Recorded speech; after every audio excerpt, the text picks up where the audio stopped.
Udah seperti biasa lah. Hah?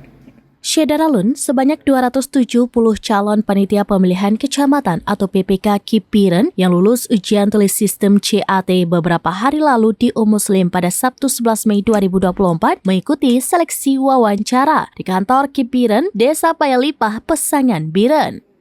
Tes wawancara diawali dengan peserta dari Kecamatan Cangka dan Kuala menyusul kecamatan lainnya sampai tuntas selama 2 hari pada Sabtu dan Minggu pada tanggal 11 dan 12 Mei 2024. Tes wawancara dilakukan langsung oleh 5 komisioner KIP Biren yang dibagi dalam 2 tim.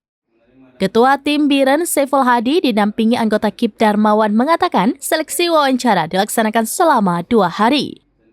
Kisi-kisi wawancara antara lain pengetahuan calon tentang kepemiluan menyangkut teknis penyelenggaraan pemilu, kelembagaan penyelenggaraan pemilu, pengetahuan kewilayahan, dan administrasi kepemiluan. Selanjutnya, integritas, profesionalisme, loyalitas, dan visi. Terakhir, rekam jejak calon riwayat pengalaman kepemiluan, organisasi, pengalaman kerja, dan riwayat pendidikan. Dari Biren, Yusmandin Idris, serambinews.com. Download Tribun X sekarang, menghadirkan lokal menjadi Indonesia.